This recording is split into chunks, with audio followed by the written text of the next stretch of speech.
Hello दोस्तों, क्या आप लोग को ये गाड़ी याद है? Hero Honda. एक समय ऐसा था कि लोगों की जुबान पर कोई भी गाड़ी का नाम ले, अगर सस्ती, टिकाऊ और माइलेज सबसे ज्यादा देने वाली गाड़ी, केवल हीरो होंडा का नाम आता था। और 90s के समय से लेकर दोस्तों आज भी अगर कोई भी पूछ ले आपसे कि हीरो होंडा कंपनी कैसी थी, तो लोगों की जुबान पे बस एक ही नाम रहता है कि उससे अच्छी मोटरसाइकिल बाइक कोई भी कंपनी नहीं बनाती। लेकिन दोस्तों आखिर ऐसा क्या हो गया, इतना नेम फेम और इतना ज्यादा पैसा सब कुछ पाने के बाद हीरो और होंडा अलग हो गए? आखिर दोस्तों होंडा ने ऐसा क्यों किया, आइए जानते हैं दोस्तों आज की इस पूरी वीडियो में। Honda may come to an end. Honda Motors is set to sell its 26% stake in Hero Honda.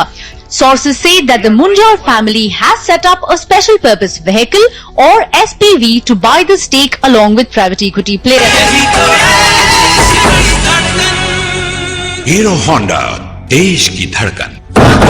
दोस्तों सबसे पहले जानते हैं हीरो कंपनी के बारे में। हीरो कंपनी जो है दोस्तों एक साइकिल बनाने वाली कंपनी थी, जिसकी शुरुआत दोस्तों बृजमोहन लाल मुंजाल ने की थी 1956 में। और फिर धीरे धीरे दोस्तों हीरो कंपनी जो है 1975 आते आते पूरे इंडिया की सबसे बेस्ट साइकिल बनाने वाली कंपनी बन गई। और फिर दोस्तों धीरे धीरे अपनी इंडिया की इस पॉपुलरिटी को देखते हुए बृजमोहन जो है वो इंडिया के बाहर जा करके वो अब साइकिल को सेल करना स्टार्ट कर दिया। और फिर धीरे धीरे आते आते 1986 में विदेश के लोग ने भी इनकी साइकिल को एक्सेप्ट करना स्टार्ट कर दिया, क्योंकि इनकी साइकिल जो है बहुत ज्यादा मजबूत होती थी और चलाने में बहुत ही ज्यादा कंफर्टेबल होती थी। फिर दोस्तों धीरे धीरे जब उन्होंने देखा कि लंदन और भी अलग अलग विदेशों में जो है उनकी साइकिल ग्रो तो कर रही है, उतनी तेजी से ग्रो नहीं कर रही है। लेकिन दोस्तों उन्होंने ध्यान दिया कि यहाँ पे साइकिल से ज्यादा लोग जो है मोटरसाइकिल पे ध्यान देते हैं, यानी कि लोग जो अपने समय को बचाने के लिए मोटरसाइकिल और बड़ी बड़ी गाड़ियों का इस्तेमाल करते हैं। और इंडिया में दोस्तों क्या था, केवल स्कूटर और मोपेड के अलावा और कोई भी गाड़ी नहीं थी टू व्हीलर के नाम पे। और इसलिए दोस्तों इस गैप को फिल करने के लिए वो इंडियन मार्केट में दोस्तों एक मोटरसाइकिल बाइक को उतारना चाहते थे। लेकिन दोस्तों इसमें सबसे बड़ी दिक्कत हीरो कंपनी को ये आई कि उनके पास टेक्नोलॉजी नहीं है मशीन बनाने की, यानी कि इंजन बनाने की उनके पास टेक्नोलॉजी नहीं थी, क्योंकि दोस्तों वो जो है साइकिल पे ही अपना पूरा फोकस लगाया हुआ था। और इसी कारण दोस्तों इनको जो है मोटरसाइकिल बनाना बहुत ज्यादा मुश्किल था। और इसलिए दोस्तों वो जो है किसी विदेशी कंपनी के साथ कोलैबोरेशन करने की सोची। लेकिन दोस्तों उस समय लिबराइजेशन भले ही ना आया था, लेकिन गवर्नमेंट जो है कंपनियों को बहुत ज्यादा सपोर्ट करती थी। अगर वो चाहें दोस्तों तो इंडिया की कंपनी और विदेश कंपनी टाई अप करके एक दूसरे के साथ इंडिया में एक नई कंपनी की शुरुआत कर सकते हैं। और इसीलिए दोस्तों इंडिया की सबसे बड़ी साइकिल बनाने वाली कंपनी के मालिक बृजमोहन लाल जो है जापान के होंडा कंपनी को एक प्रपोजल भेजे। और अब दोस्तों बात ये थी कि कोई भी विदेशी कंपनी जो है इंडिया में उस समय डायरेक्ट अपनी कंपनी खोल नहीं सकती थी।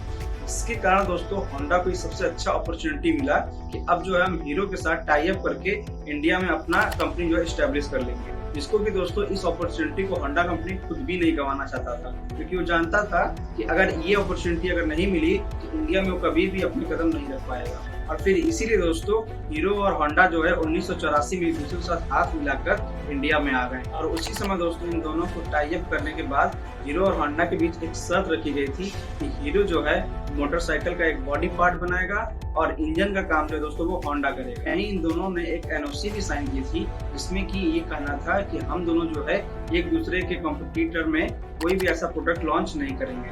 और फिर ये दोनों कंपनी जो है इस डील को फाइनल की और उसके बाद आगे जो है ये दोनों कंपनी अब लॉन्च होने को तैयार हो गई थी इंडिया में। और फिर सारे कागजी कार्रवाई होने के बाद इसका सबसे पहला प्लांट जो है दोस्तों वो हरियाणा में बनाया गया, जहां से कि जो होंडा ने दोस्तों अपने बाइक की मैन्युफैक्चरिंग करना स्टार्ट कर दिया। और फिर मैन्युफैक्चरिंग करते करते जैसे इनकी पहली बाइक तैयार हुई, उसको लॉन्च किया 1985 में CD100 के नाम से, जो कि दोस्तों बहुत ही ज्यादा पॉपुलर हुआ उस समय। और उसके पॉपुलरिटी का रीजन ये भी है दोस्तों क्योंकि उस समय इंडियन मार्केट में कोई भी इस टाइप की बाइक नहीं आई थी जो कि काफी तेज चलती है और माइलेज भी सबसे ज्यादा देती है। और वहीं दोस्तों इस बाइक को उस प्राइस पे लॉन्च किया था जिससे कि मिडिल क्लास के लोग भी इसको जो है अफोर्ड कर सके। और साथ ही इन्होंने अपना मार्केटिंग कैंपेन इतने अच्छे तरीके से किया था। यहाँ पर दोस्तों इनकी टैगलाइन थी feel it, shut it, forget it. इसका मतलब दोस्तों ये था इस गाड़ी में एक बार आप पेट्रोल भराइए और उसके बाद भूल जाइए। और लोग जो है इसी चीज के दीवाने हो गए थे, क्योंकि उनको स्कूटर वाला माइलेज था दोस्तों वो जो है अब बाइक में मिल रहा था। लेकिन उसी दौरान दोस्तों क्या हुआ कि जापानी मुद्रा यानी जापानी करेंसी में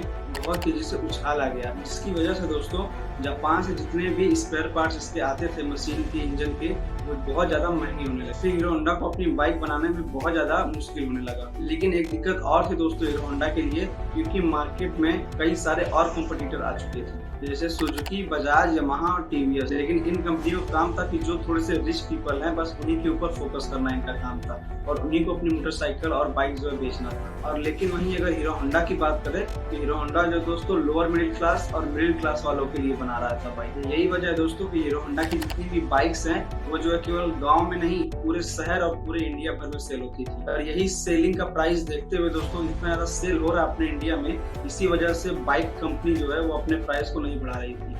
लेकिन इसी वजह से दोस्तों कंपनी को काफी लंबे अरसे तक एक लॉस का सामना करना पड़ा। और लेकिन दोस्तों फिर कुछ दिन बाद जैसे ही डॉलर का एक्सचेंज प्राइस जब अच्छा होने लगा तब हालात जो है कुछ अच्छे होने लगे। फिर देखते देखते दोस्तों हीरो होंडा जो है बाइक्स पे अपने प्रॉफिट कमाना स्टार्ट कर दिया और अगले कुछ सालों में दोस्तों इस कंपनी ने जो है $10 मिलियन से भी ज्यादा का प्रॉफिट कमाना स्टार्ट कर दिया, जो कि उस जमाने का दोस्तों सबसे बड़ा और काफी अच्छा नंबर माना जाता है कंपनी के लिए। लेकिन ऊपर से दोस्तों ये सब देखने में तो काफी अच्छा लग रहा था, लेकिन अंदर से सिचुएशन दोस्तों काफी ज्यादा खराब होना स्टार्ट हो चुकी थी बहुत पहले से ही। जैसे कि होंडा जो है अपने बाइक्स को रूस और अमेरिका जैसे अच्छे अच्छे जगहों पे सेल कर रहा था, लेकिन हीरो होंडा को वहीं जो है दोस्तों अलग अपने नाम से किसी भी कंट्री में सेल करने की परमिशन नहीं थी। और वहीं दोस्तों हीरो जो है इंडिया की नहीं पूरे वर्ल्ड की सबसे बड़ी साइकिल मैन्युफैक्चरर कंपनी थी और वहीं इसका गिनीज वर्ल्ड रिकॉर्ड में भी इसका नाम जो है शामिल था। लेकिन दोस्तों होंडा की वजह से ये अपने बाइक्स को अलग अलग देशों में उतार नहीं पा रही थी। असल में दोस्तों इंडिया के बाहर हीरो होंडा को केवल नेपाल, भूटान और बांग्लादेश में ही केवल अलाउड था एक्सपोर्ट करना। इसकी वजह से दोस्तों इंटरनेशनल मार्केट में वो जो पोजीशन चाह रही थी हीरो कंपनी वो उसको नहीं मिल पा रहे थे। वहीं एक तरफ दोस्तों होंडा कंपनी जो है बहुत तेजी से मार्केट में फैल रहा था, लेकिन हीरो कंपनी जो दोस्तों एक लिमिट में रह गया था। इसकी वजह से दोस्तों इन दोनों के बीच जो है दरार पड़ना स्टार्ट हो गया। इसके अलावा दोस्तों हीरो को जो है बाइक का एक पार्ट बनाना था ऊपर का और होंडा जो है अंदर का इंजन बनाती थी। और वहीं दोस्तों हीरो अगर खुद को एक्सपेंड करने के लिए अगर होंडा से अलग होता ऐसा नहीं कर सकता था, क्योंकि दोस्तों उसको जो है इंजन बनाने का सिस्टम नहीं पता था, क्योंकि वो जो है ऊपर केवल पार्ट्स बनाता था। और उसको अगर खुद को एक्सपेंड करना है दोस्तों उसको जो है होंडा से अलग होना पड़ेगा और इंजन बनाने का सिस्टम जो है सीखना पड़ेगा। इसलिए दोस्तों होंडा से जितने भी उसको प्रॉफिट्स मिलते थे एक बड़े हिस्से का अमाउंट उसको जो है अपने इंजन बनाने में, यानी इंजन को इन्वेंट और इंजन को अच्छे से ज्यादा इम्प्रूव करने में वो लगाना स्टार्ट कर दिया। और ये चीज दोस्तों होंडा को पसंद नहीं आई, क्योंकि यदि अगर उसके रहते अगर हीरो जो है खुद की कंपनी स्टार्ट करने वाला यानी खुद की मोटर बाइक लॉन्च करने वाला था, क्योंकि खुद का वो इंजन बनाना स्टार्ट कर दिया था, जिसकी वजह से दोस्तों होंडा और हीरो के बीच जो है दरारें स्टार्ट हो गई। वहीं जो है दोस्तों एक एनओसी साइन हुआ था कि आप जो है एक दूसरे के कंपटीटर यानी होंडा और हीरो एक दूसरे के कॉम्पिटिट में कभी भी बाइक लॉन्च नहीं करेगी। वहीं होंडा जो है 1999 में खुद के नाम से Honda motorcycle and scooter India के नाम से कंपनी स्टार्ट कर दी और उसी सेम प्राइस पे अपनी खुद की मोटरसाइकिल जो है लॉन्च कर दिया, जिसमें कि दोस्तों हीरो होंडा की बाइक जो है पहले से ही मौजूद थी। और इस तरह अगर देखा जाए दोस्तों तो हीरो होंडा के कंपैरिजन में होंडा ने खुद अपने दम पर जो है एक खुद का मैन्युफैक्चरिंग बाइक जो है उतार दिया था मार्केट में, और जिसकी वजह से दोस्तों हीरो होंडा के कस्टमर जो है वो डिवाइड हो गए। फिर देखते देखते दोस्तों कुछ सालों बाद होंडा जो है एक एक्टिवा स्कूटर जो है लॉन्च कर दी। उसके बाद उसने जो एक्टिवा सेगमेंट में भी अपने इस मार्केट को फैलाना स्टार्ट कर दिया। और अब इस मामले में दोस्तों अगर देखा जाए तो होंडा की 5 उंगलियां जो दोस्तों वो घी में थी और वो जो है सबसे ज्यादा आगे था, क्योंकि दोस्तों होंडा जो है उसको अपनी कंपनी से अर्निंग तो हो ही रही थी, वहीं दोस्तों उसको हीरो होंडा से भी प्रॉफिट मिल रहा था। और यही सब चीजें फेस करने की वजह से दोस्तों हीरो ने ये डिसीजन ले लिया कि मुझे जो है होंडा से अलग होना है। और फिर वहीं दोस्तों 2010 में जाकर के ये दोनों कंपनियां जो है डिवाइड हो गई। और जबकि हीरो होंडा कंपनी में दोस्तों इन दोनों कंपनियों के 26% शेयर थे, लेकिन होंडा ने क्या किया, उसने सोचा कि हम अपने शेयर जो है हीरो को ही बेच देते हैं। और फिर ब्रिज मोहन लाल जो है 26% शेयर को खरीद करके होंडा कंपनी से उसको अपने हीरो कंपनी में लॉन्च कर दिया हीरो मोटरसाइकिल के नाम से। और फिर अलग होने के बाद दोस्तों लोगों का ये मानना था कि होंडा के बिना हीरो कभी भी सर्वाइव नहीं कर पाएगी। लेकिन वहीं दोस्तों आज के दिन अगर देखा जाए हीरो की कई सारी बाइक्स फेमस हो चुकी हैं और लॉन्च भी हो चुकी हैं, और हीरो जो है खुद की एक अपनी मार्केट में फेमस हो चुका है। दोस्तों आज की वीडियो में बस इतना ही, और वीडियो अगर इन्फॉर्मेटिव लगी हो तो इसको शेयर जरूर करें और नीचे कमेंट करके जरूर बताएं नेक्स्ट वीडियो किस पे हो। मिलते हैं नेक्स्ट वीडियो में। Thank you.